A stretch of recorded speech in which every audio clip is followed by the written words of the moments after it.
What's up, everyone? It's your boy Scott. Welcome to the Scott Reports. Today I'm bringing you an anime review of Mobile Suit Gundam Thunderbolt Season 2, Episode 3, Episode 7, whichever one you want to call it. And guys, I really wish that this was a full-fledged series. I mean, I don't want to sacrifice the animation quality because that mixed with the music that we get in this series is beautiful, but I just wish we had more time to flesh this series out more because it is so captivating. And the thing about it is it's already short. I mean, it's only like 21 minutes instead of 24 like your standard episode, and also a huge chunk of that is dedicated to the musical piece that we get at the end. I swear it's like 3 minutes of music at the end, and I mentioned this in the last episode before, so I won't elaborate on that too much. But the pace of this series, like when you're watching something good, like a good anime, you always say it feels like it was 5 minutes. Well, Gundam Thunderbolt feels like I've only been watching it for 3 because it goes by so fast and you're so captivated into it. And now seeing that Thunderbolt Axis, or not Thunderbolt Axis, Twilight Axis, which is going to be the follow-up series to Unicorn, is only going to be like 5-minute episodes. I shudder to think how quick those are going to go by. It's probably going to feel like I've only been watching for 30 seconds with them being only 5 minutes an episode. So anyway, with this episode of Thunderbolt today, the South Seas Alliance has put a very big chess piece onto the board. Now I'll get to that in a second, but what they just did makes them more of a chilling and scary threat than I thought they would be. I thought they were just like some regular cult guys, and they are, but what they just did was nothing short of amazing, and it even caught the Federation off guard. So before we get to that, I will say that we did finally get some time with Daryl in this episode, 3 episodes out of 4, and it wasn't the time that I personally would have liked. I wanted to see Daryl in the suit and get back into the action.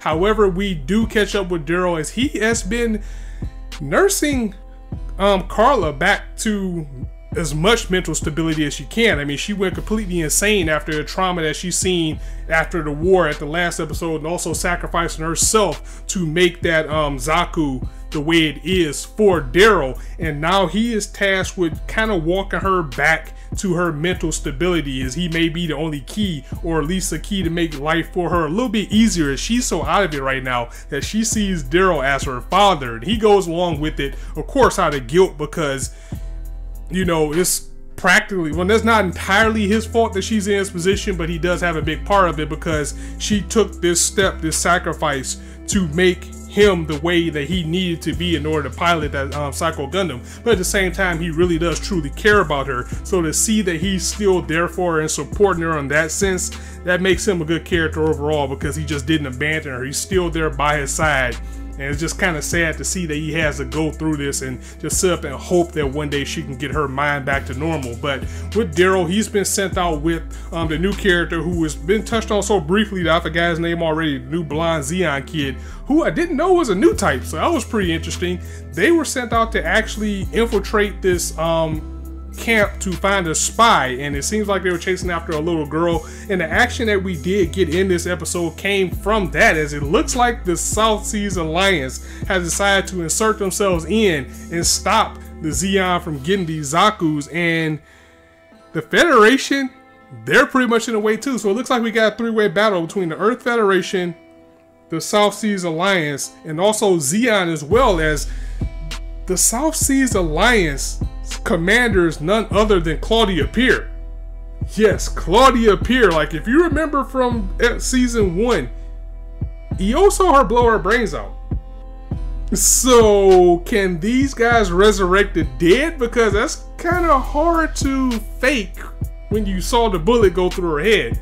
So can they like bring people back from the dead and then resurrect them? Either way, that's a very chilling scene to see that she's not only back to life, but she's on the opposite side of the field.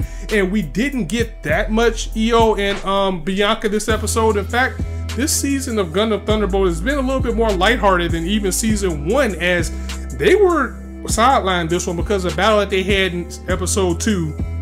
The Atlas and her mobile suit have to be repaired, so they're pretty much just on the ship shooting the shit and talking with everybody else, as they're like, oh man, we're bummed out, we can't even go out there. Or they're gonna send everybody else to, you know, try to stop the Zeon from what they're doing. And I just can't say enough that I wish we had more of this series, because yes, the art is beautiful.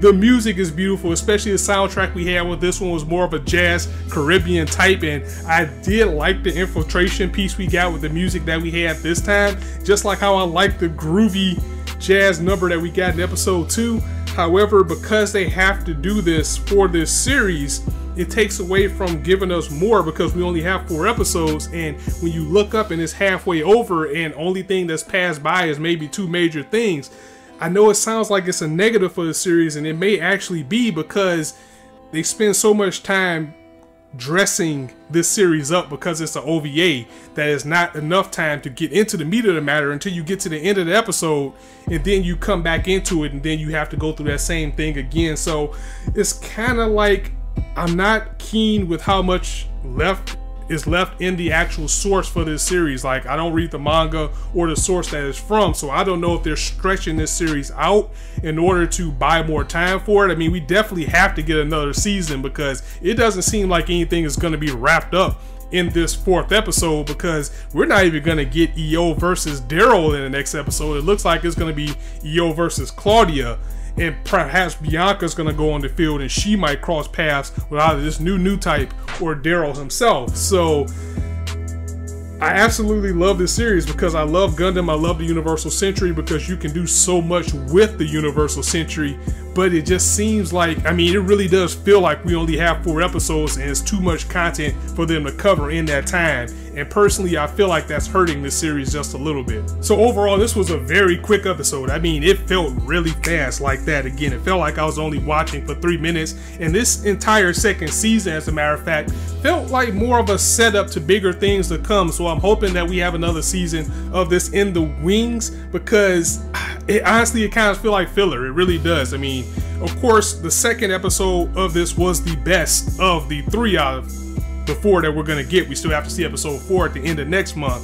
but season 2 episode 2 was the best episode overall. And not to say that this episode was bad, but I don't know, it's like I don't want to come into this saying anything negative about it because I like the series, but it really did feel like this episode was just churning his wheels and setting up for the big battle that we're going to get in episode 4, which doesn't end up being the battle that we were expecting between round 2 of Daryl and EO. It looks like we're going to get that shocker of the former Federation member in Claudia Pierce showing up as a brainwashed member of the South Seas Alliance, unless she was with them all along. I don't know. I'm still shocked that she's even back after she shot herself in the head.